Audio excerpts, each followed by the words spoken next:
রাজধানীতে কাঁচামরিচ বিক্রি হচ্ছে ৩০০ টাকা কেজি। কয়েকদিনের ব্যবধানে কেজিতে ২০ টাকা বেড়েছে ব্রয়লার মুরগির দর। চড়া বেগুন, আলু সহ প্রায় সব সবজি। সরবরাহ সংকটে দাম বেড়েছে মাছের।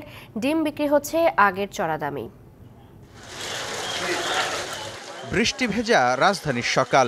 কয়েক ঘন্টা বৃষ্টিতে ডুবেছে বাজারে প্রবেশের পথ। সকাল 10টা পেরিয়ে গেলেও ক্রেতাশূন্য বাজার।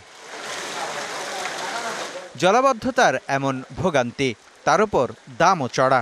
কয়েকদিনের ব্যবধানে ব্রয়লার মুরগির দর কেজিতে ২০ টাকা বেড়ে হয়েছে ১৮০ টাকা।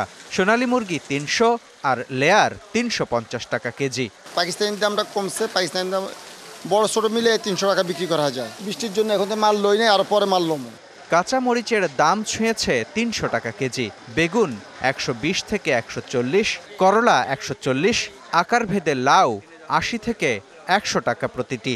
পটল ৬০, ঢেঁড়স ৬০ থেকে ৮০, আর পেঁপে ও আলুর কেজি ৬০ টাকা।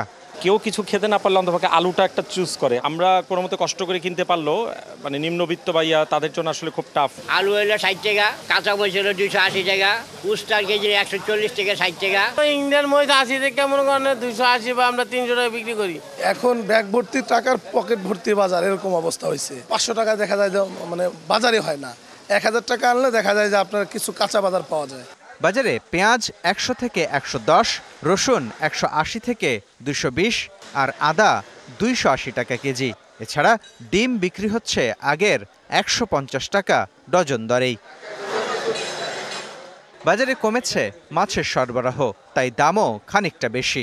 রুইয়ের কেজি ৩৫০ থেকে ৪৫০, পাবদা ৫০০ থেকে ৬০০, আর কই মাছ ২৫০ থেকে ২৮০ টাকা কেজি। বিক্রেতারা বলছেন চড়া ইলিশের দর।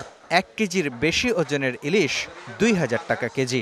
১ কেজি ১০০-১৫০ গ্রাম ২০০০ টাকা কেজি, আর ৮০০-৯০০ গ্রাম ১৮০০ টাকা কেজি। খাসির মাংস ১১০০, আর গরুর মাংস বিক্রি হচ্ছে ৭৫০ থেকে ৮০০ টাকা কেজিতে। মোস্তফা মাহবুব, ডিবিসি নিউজ, ঢাকা।